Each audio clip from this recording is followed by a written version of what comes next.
Cómo vivir mi fe en tierra hostil, que está basada, como sabéis, en el libro del profeta Daniel.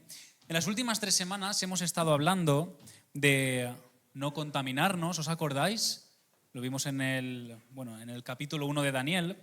En el capítulo 2 hablamos de ser hijos de revelación, ser instrumentos útiles para el Señor para que el Señor se dé a conocer a este mundo, ¿no? A este mundo que nos rodea.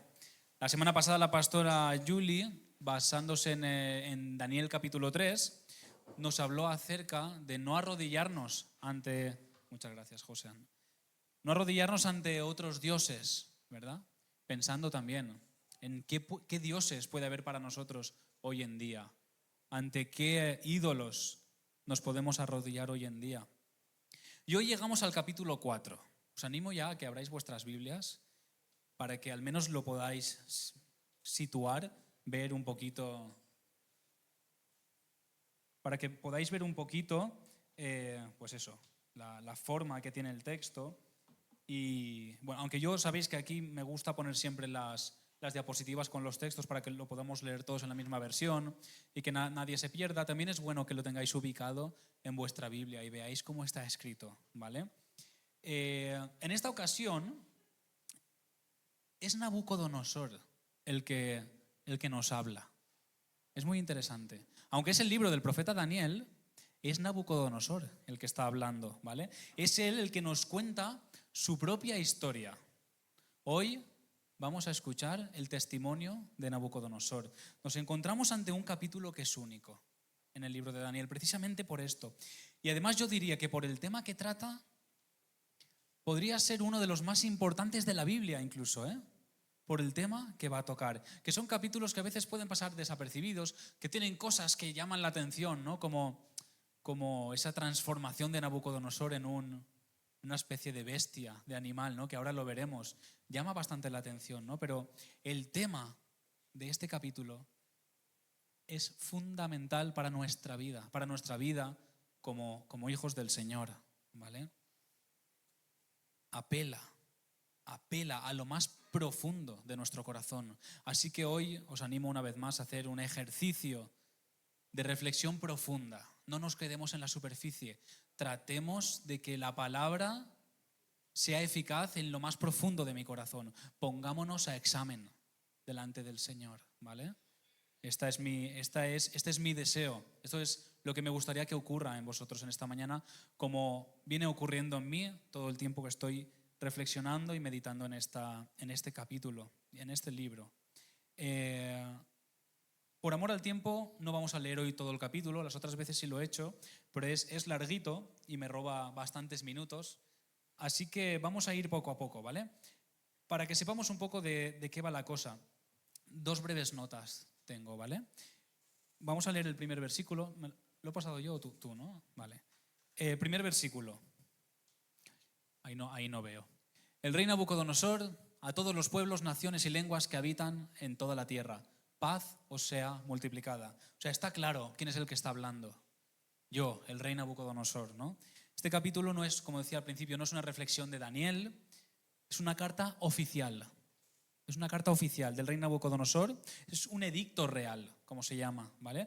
Que el rey envió a todo el pueblo, a todas las personas de Babilonia e incluso pueblos de alrededor podrían haber recibido esta carta del rey Nabucodonosor. Acordaos de quién es el rey Nabucodonosor, de dónde venimos, ¿eh? Hemos estado investigando un poquito, ¿no? Conociendo la figura de este personaje y tiene tela la soberbia, la arrogancia de este rey, ¿no? La poca vergüenza y la cara dura, ¿no? De hacer estatuas gigantes y de pedirle a todo el mundo que se arrodille, ¿no? Estamos hablando de Nabucodonosor, de este rey, ¿vale? Muy bien, pues lo que hace Daniel aquí, bueno, Nabucodonosor escribe una carta, la envía y Daniel lee la carta y dice, esta carta es buena, esta carta la cojo, la copio y la pego, ¿vale? Es un copia y pega de la carta de Nabucodonosor y la mete en su libro, en el libro del profeta Daniel, ¿vale? Estamos ante el testimonio personal, como decía antes, de Nabucodonosor.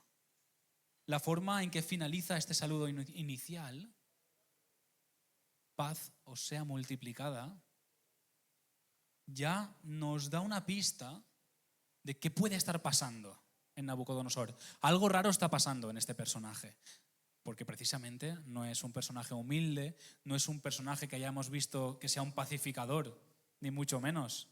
Es un conquistador, es un sangriento, alguien que a la mínima que le lleves la contraria te echa al horno de fuego. Sin embargo, aquí vemos: paz os sea multiplicada. Yo al recibir la carta hubiese dicho: yo no me fío, pero ni un pelo de esto. Vamos a ver por dónde nos sale, ¿no? Vamos a pasar al versículo 2. Por otro lado, también resulta extraño que este rey hable del Dios Altísimo. ¿Al siguiente? A ver si no lo he copiado. No, pues no lo he puesto bien. El versículo 2 lo tenéis en vuestra Biblia, ¿vale? Ahí está dando la gloria al Dios Altísimo. Y es la primera vez que habla del Dios Altísimo sin mencionar el Dios Altísimo que es Dios de Daniel o es Dios de Sadrach, Mesach y Abednego. Ahora ya no es el Dios de los otros. Ahora también es mi Dios. O al menos lo que está diciendo es un Dios, ese Dios Altísimo ha interactuado conmigo ya. He tenido la experiencia de ser tratado por este Dios. Eso es lo que le está pasando a Nabucodonosor. Ahora sí, pasamos al 3. Y lo más fuerte es que la alabanza que deja escrita en este saludo inicial es muy reveladora. Cuán grandes son sus señales, cuán potentes sus maravillas. Su reino, reino eterno. Está reconociendo cosas muy fuertes para él, porque para Nabucodonosor, ¿cuál es el reino, el mejor reino y más grande de todos? Babilonia, pero aquí está diciendo su reino, reino eterno, su señorío de generación en generación. Algo ha pasado aquí con Nabucodonosor. Hasta aquí tenemos la introducción a la carta, ¿vale? Sin duda, tanto el deseo de paz en el saludo como esta forma de referirse y de alabar a Dios habrá resultado como mínimo extraño para la gente que comenzara a leer la carta conociendo quién era este hombre. Habrá causado sospechas de que algo está pasando con él, ¿no? Así que vamos a ir metiéndonos más en la carta, a ver qué nos cuenta ahora Nabucodonosor. Recordemos, estamos hablando de esta persona que ha buscado, por encima de todo, aumentar su grandeza. Siempre ha perseguido ser más grande, ser más importante, ser más que nadie.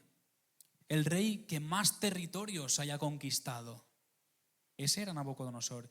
Recordad que dijimos en la primera predicación que Nabucodonosor atacó 3 veces Judá, ¿os acordáis? La conquista no fue solo en un ataque, sino en 3. En el momento en que escribió esta carta, ya había arrasado. Las 3 veces ya había arrasado completamente con Judá, ya se había llevado a las multitudes exiliadas, ¿vale? Todo esto, esta carta ya es después. A veces leyendo la Biblia nos puede dar la sensación que de un capítulo al siguiente, cronológicamente es inmediato, pero no, han pasado años. De los capítulos 1, 2 y 3 al 4 han pasado años, y Nabucodonosor ha pasado pues por todo lo que nos va a contar ahora. Como decimos, estamos hablando de un rey extremadamente soberbio, con un ego insaciable. Estamos hablando de alguien que no ha hecho más que engrandecer su reino, aumentarlo. Su vida era esa, más grande, más poderoso, con más autoridad, con más dominio. Nabucodonosor, el hombre más poderoso de la tierra. ¿Cómo resonaría eso, ¿no? en su mente cuando él lo pronunciara? Yo, Nabucodonosor, al ver a todas las multitudes arrodilladas delante de mí, este soy yo, y todo esto he conseguido. Estamos hablando de este personaje. Después del saludo tan extraño Nabucodonosor comienza entonces a contar lo que le ha pasado. Vamos al versículo 4. Yo, Nabucodonosor, estaba en mi palacio, tranquilo y lleno de prosperidad. Claro, próspero sí que había sido. Nabucodonosor estaba tranquilo en su palacio. Hasta ahora había conseguido todo lo que se proponía. Todo lo que quería lo había conseguido. Su imperio, como decimos, cada vez más grande. Su ejército cada vez más poderoso. Sus siervos cada vez más capacitados, recordémoslo. Él elegía lo mejorcito de cada casa y además los formaba para tener a los mejores sirviéndole. Así que era inteligente, era inteligente a la hora de hacer su nación. Lo tenía todo muy bien montado. Y dice el texto que en medio de esta sensación de el mundo es mío, yo estoy aquí con todo lo que he conseguido, todo está bajo mi control, de repente algo le desestabiliza. ¿Qué? ¿Qué es eso? Un sueño. Yo, Nabucodonosor, estaba en mi palacio tranquilo, lleno de prosperidad.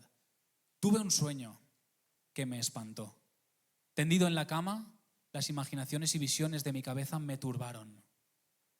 Un sueño que le espantó. Pero veamos el detalle en el versículo 6.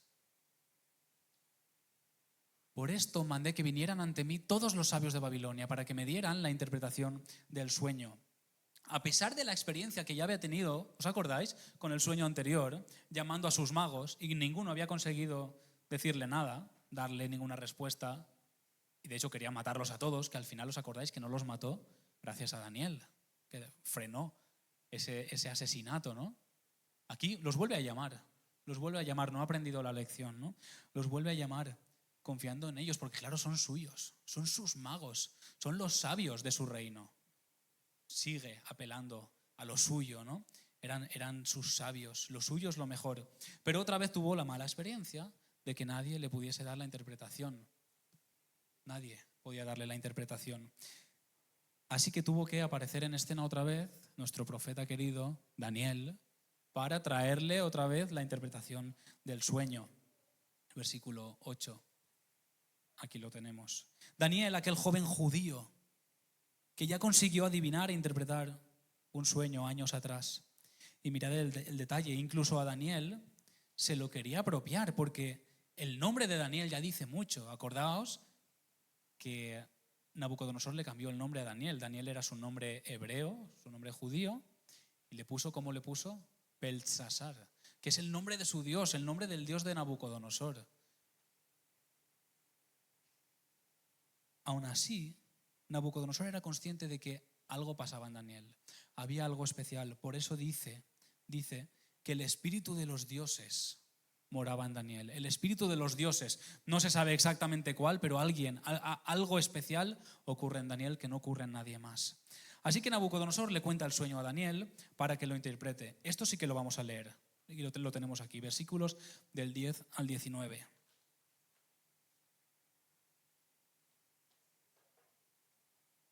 Lo que yo veía en mi mente mientras estaba en mi cama es lo siguiente. Me parecía ver en medio de la tierra un árbol cuya altura era grande. Crecía este árbol y se hacía fuerte, y su copa llegaba hasta el cielo, y se le alcanzaba a ver desde todos los confines de la tierra. Su follaje era hermoso, su fruto abundante, y había en él alimento para todos.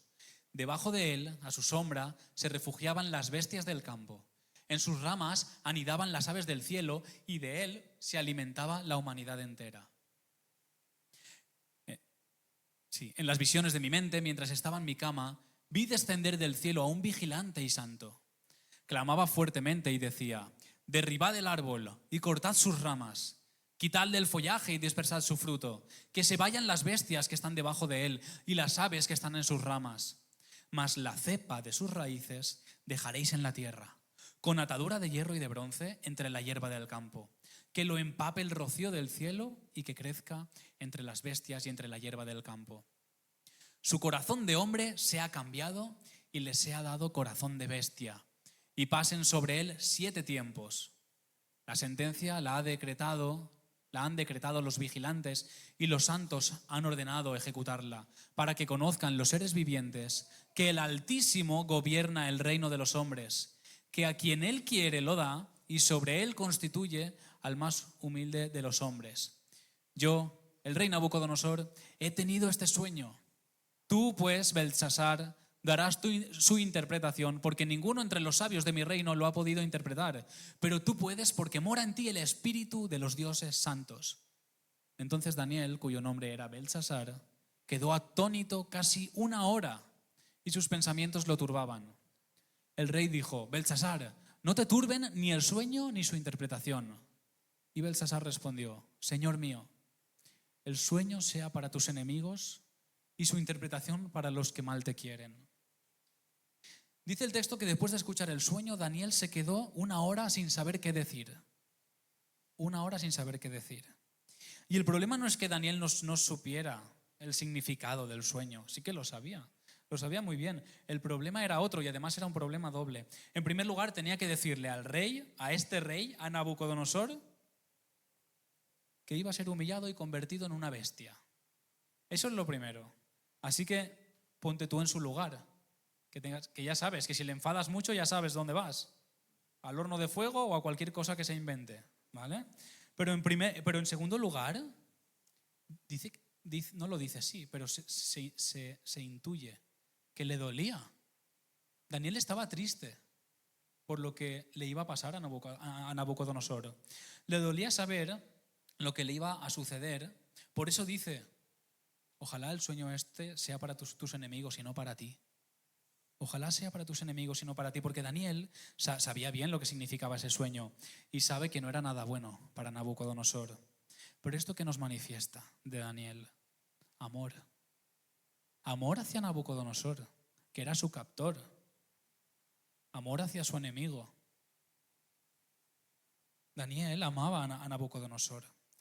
Y aquí debemos tomar nota de algo importante. Sí, debemos amar a toda persona, a toda persona, y actuar con amor para con todos. Y a veces el amor nos llevará a ser amables, ¿no? Puede ser, cuidadosos, y otras veces el amor nos llevará a ser un poquito más duros tal vez. Pero cuando se hacen las cosas con amor, hay fruto, y buen fruto. Y buen fruto. Y así es lo que va a pasar con Nabucodonosor. Lo vamos a ver, como esto ocurre con Nabucodonosor. Daniel le dice: Nabucodonosor, se te ha acabado el chollo. En pocas palabras, se te ha acabado el chollo. Todo lo que te has ganado lo vas a perder. Toda tu gloria va a desaparecer. Daniel le explica que ese árbol tan grande que llegaba hasta el cielo, que iba a ser cortado, era él. Este árbol eres tú. Este árbol eres tú. Y se te va a cortar. Además, a ras de suelo. Solo va a quedar un tocón de ti. Pero dice: tu grandeza se va a terminar y te vas a convertir en un animal, en una especie de animal que come hierba y que se moja con la lluvia. Así que sucedió. Vamos a pasar directamente al versículo 28. Todo esto vino sobre el rey Nabucodonosor. Al cabo de 12 meses, mientras paseaba por el palacio real de Babilonia, dijo el rey: así como es él, ¿no es esta la gran Babilonia que yo he edificado para residencia real, con la fuerza de mi poder y para gloria de mi majestad? Estaba Nabucodonosor admirando y presumiendo de todo lo que había conseguido. Todo era gloria para él, todo méritos propios, todo era búsqueda del reconocimiento de sus esfuerzos y de sus victorias, ¿no? Pasamos al siguiente texto. Aún estaba, estas palabras que estaba diciendo, aún estaba la palabra en la boca del rey cuando vino una voz del cielo.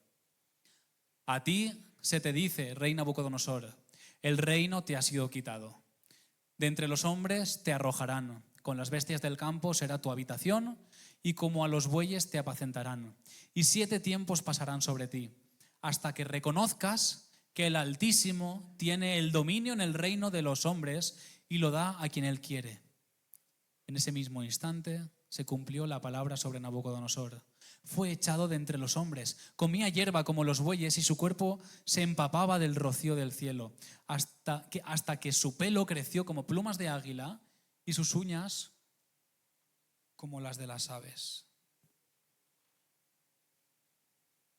Dios llevó a Nabucodonosor a la locura, a una mente turbada, a una mente confundida. Y seguro que esto nos puede recordar algo que ocurrió mucho antes incluso de que existiera el pueblo de Dios como tal. ¿Puedes poner la foto? ¿Os suena esto? La Torre de Babel. Hay una relación muy estrecha entre el relato de la Torre de Babel y este relato de la locura de Nabucodonosor.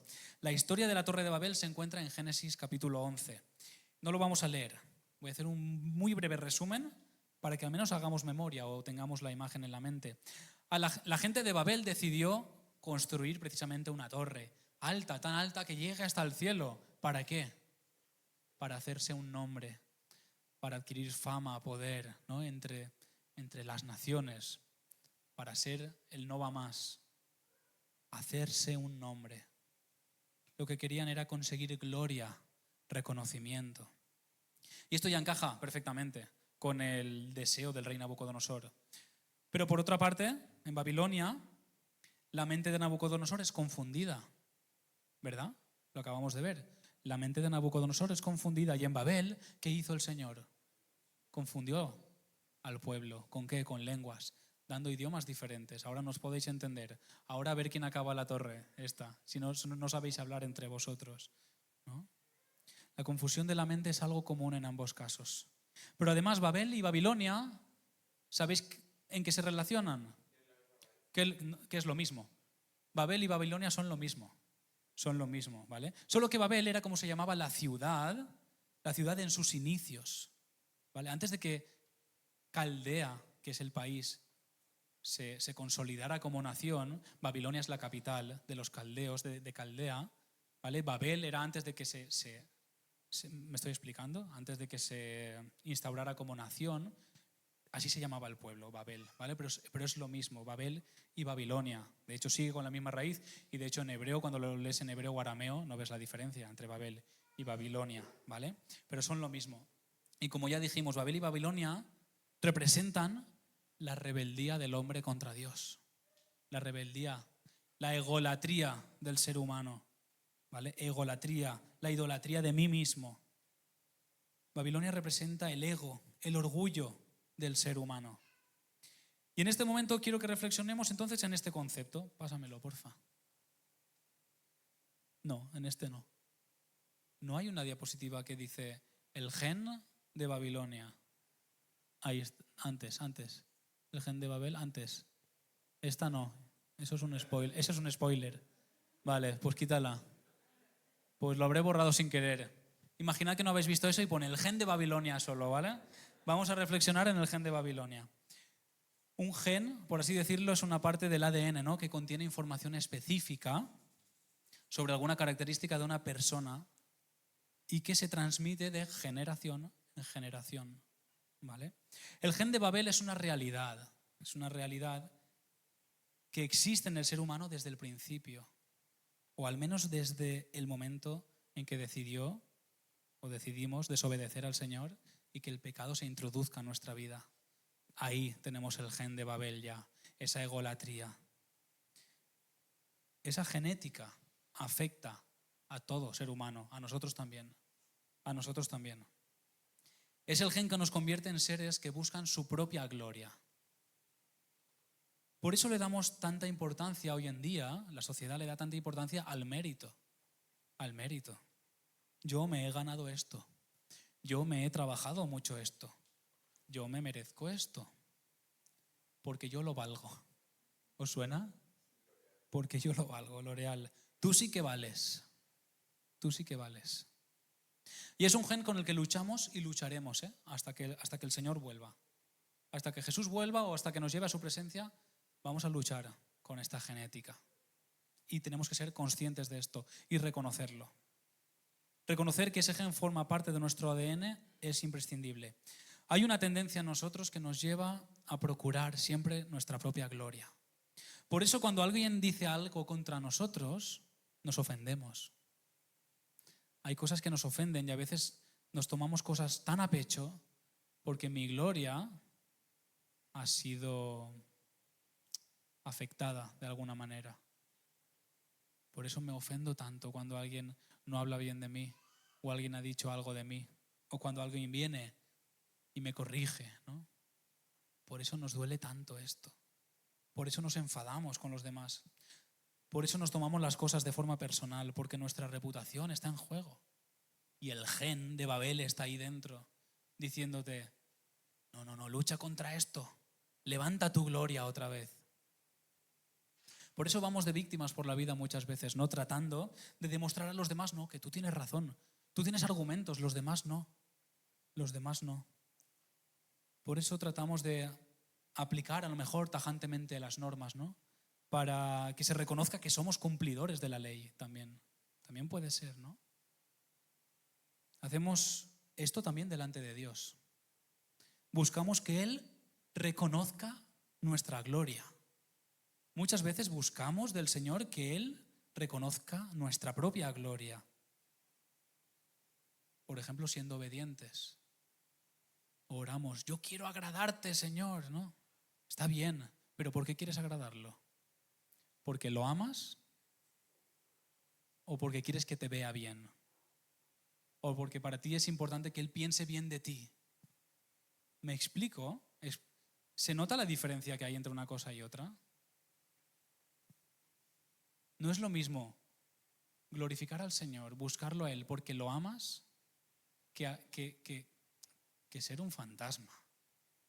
Que tú, a tu mujer, si la amas, o a tu marido, o a un amigo, si lo amas, vas a estar con él y decirle cosas bonitas porque lo quieres.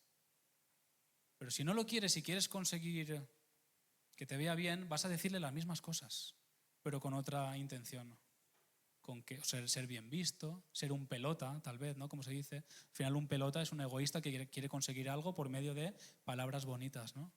Pues estamos hablando de esto, ¿no? Y a veces no nos damos cuenta de cuando pedimos las cosas, deseamos las cosas, no nos fijamos en que ese gen de Babel está ahí dentro de nosotros. Esto es amor propio, amor hacia mí, solo hacia mí y no hacia los demás. Y como decía, la obediencia a Dios debe ser fruto del amor, de nuestro amor por Él. Y no desear que Él nos reconozca simplemente. Reconóceme como un hijo bueno. Reconóceme, por favor. Una pregunta. ¿Quién aquí se reconoce? No levantéis la mano, esto dentro de vosotros. ¿Quién aquí se reconoce peor que los demás o peor que alguien? No levantéis la mano. Y no me refiero a peor en alguna cosa.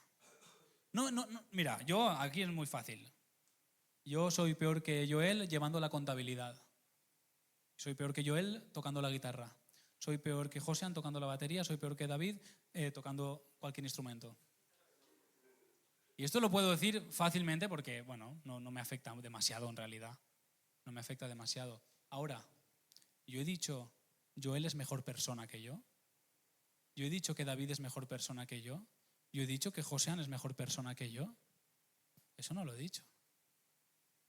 Porque que toque el piano mejor que yo no lo hace mejor persona que yo. Entonces la pregunta es, ¿conoces a alguien que sea, sinceramente, mejor persona que tú?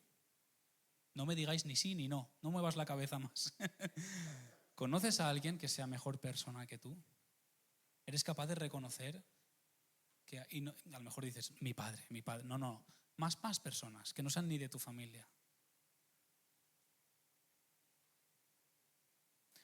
¿Soy capaz de reconocer que hay personas mejores que yo?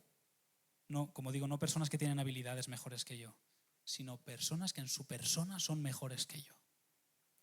Es muy difícil, si no imposible reconocer esto, porque es que uno vive la vida haciendo las cosas como cree que deben ser, ¿no? Y nos convencemos de que no, mi forma es la correcta. Y si me equivoco, bueno, pues el que tiene boca se equivoca. A veces me puedo equivocar, pero no pasa nada. No soy tan malo como otros que se equivocan porque son malos. Los otros se equivocan porque no son tan buenos. Yo me equivoco porque soy humano, ¿no? Yo creo que me estoy abriendo, o sea, estáis conociendo mi mente, pero creo que a lo mejor estamos compartiendo la de todos, ¿no? Vale. Es verdad que hablar de mejores y peores es un poco tontería, porque no hay ni uno bueno. Eso es verdad. Y ahora nos sentimos todos mejor. Mal de muchos, consuelo de tontos, ¿no? Ya está, ninguno es bueno, ninguno es bueno. Pero a veces pensamos que hacemos cosas, ¿no?, genuinamente buenas, pero que en realidad son actitudes egolátricas o egolatras. Actitudes que buscan la glorificación propia. Yo me voy a poner de ejemplo ahora, ¿no? Desde que comencé a predicar hace 6 años, mis oraciones antes de predicar eran: Señor, ayúdame a hacerlo bien. Es una oración normal. Señor, ayúdame a hacerlo bien. Ayúdame a estar tranquilo, ayúdame a hablar bien, a no decir ninguna tontería.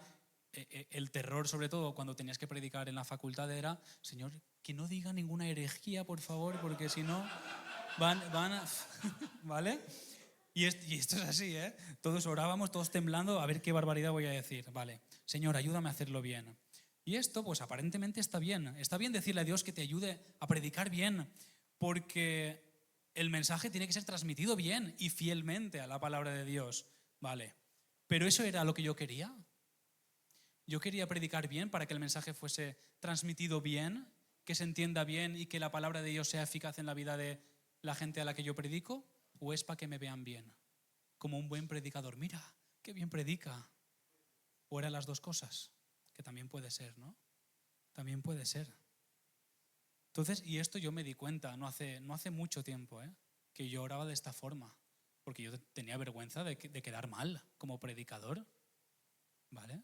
Entonces, mi oración cambió. Señor, ayúdame a predicar bien para que tu palabra sea predicada eficazmente, bíblicamente, fiel a ti. Y esto me cuesta decirlo, pero lo digo, aunque yo quede mal en algún momento, y me lo tengo que decir y decírselo, Señor, ayúdame mientras estoy orando, no orarte para mi gloria, para quedar yo bien, sino realmente te busco ahora porque lo que quiero es esto. Lo que quiero es esto. Entonces, tenemos que ser intencionales a la hora de hablar con el Señor y reconocer que en nuestro corazón hay motivaciones que chocan, motivaciones mixtas. Debemos ser sinceros delante del Señor. Señor, ayúdame, porque sé que decir esto es lo correcto, pero quiero decirlo además con la motivación correcta. Vale, vamos a seguir.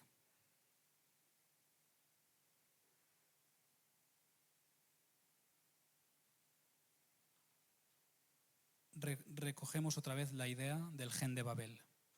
Lo fuerte de este gen es que aunque persigue la gloria propia, lo que produce en nosotros es vergüenza. Lo que produce en nosotros es cada vez más vergüenza. Porque tú, persiguiendo tu gloria, te crees que te estás glorificando, pero los demás no son tontos. Todos somos conscientes de que, mira, ahí eso lo ha hecho por... Y eso es vergüenza para ti y para mí. Precisamente porque el camino que se recorre en búsqueda de la gloria es un camino de deshumanización. Ahora sí que puedes poner la foto de Nabucodonosor. La he hecho con ChatGPT. Estoy orgulloso de usar inteligencia artificial para hacer esto. En Nabucodonosor esta deshumanización fue casi real. Casi literal. Vivió mucho tiempo como un animal, 7 tiempos, dice. Algunos dicen que son 7 años, otros dicen que fue 7 estaciones. Bueno, no se sabe. La cuestión es que fue bastante tiempo viviendo así. Porque este es el resultado de buscar la gloria propia. Porque el sentido de tu vida y de la mía, para lo que tú y yo hemos sido creados, es para glorificar a Dios. Es para dar gloria a Dios, no a nosotros. Ese es el sentido de tu vida. Glorificar a Dios, no a ti.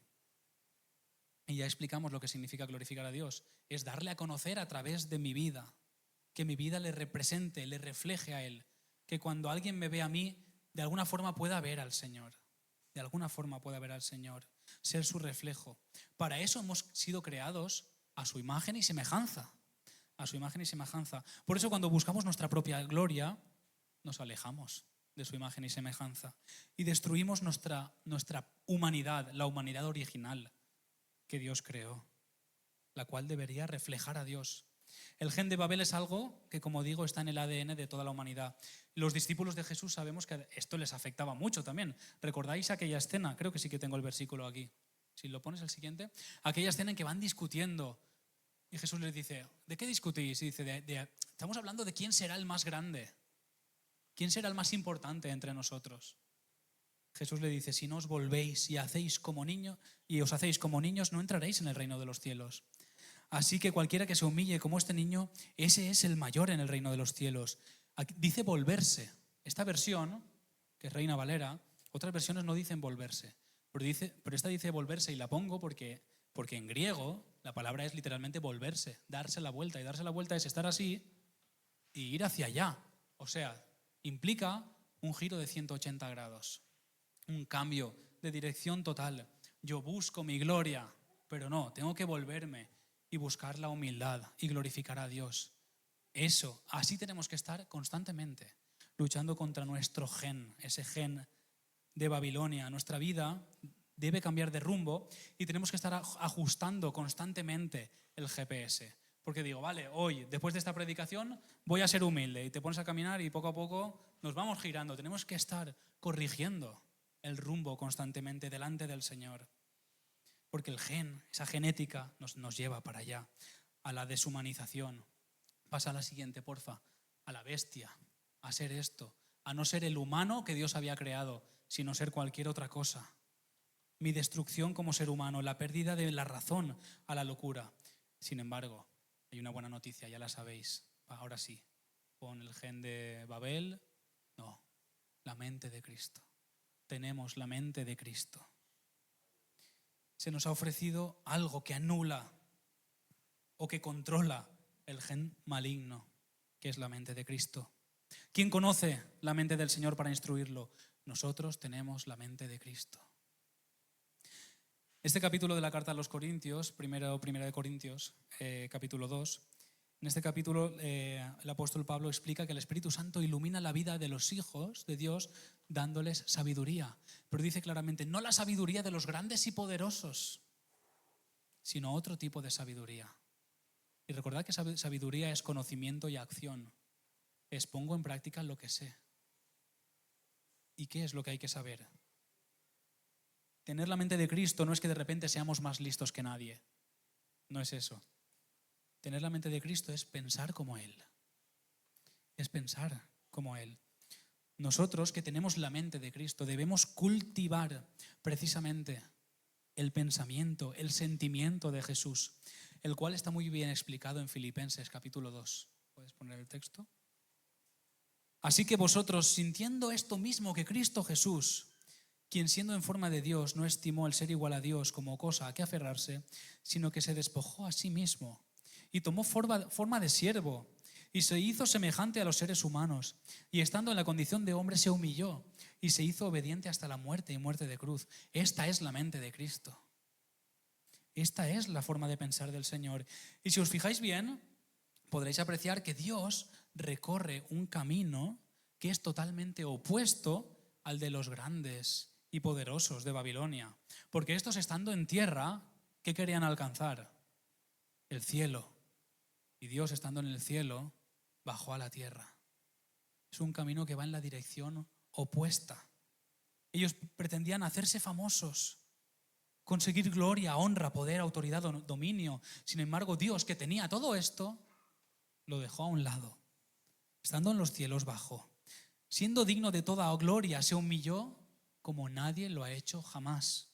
Siendo el ser más poderoso que existe, decide nacer como un niño débil, vulnerable y dependiente. Dios decide hacerse hombre, pero no un hombre rico y poderoso. No. Un pobre que no tenía dónde recostar su cabeza. Un siervo que le limpiaba los pies a los demás. Y este camino que recorre Jesús en búsqueda de la humildad es el que se nos pide a nosotros, sintiendo esto mismo que Cristo Jesús. Sentid esto mismo, pensad como Jesús. Nabucodonosor, buscando la grandeza, recibió humillación, indignidad, locura, deshumanización. Pero Jesús, tras recorrer este camino de abajo, ¿qué recibe? Grandeza.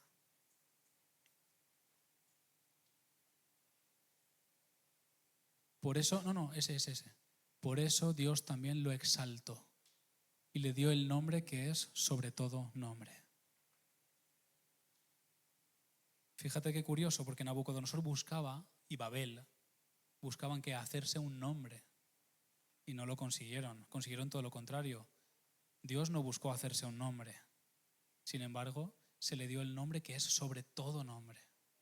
El nombre que es sobre todo nombre. Así que vamos a volver ya rápidamente para concluir al testimonio de Nabucodonosor.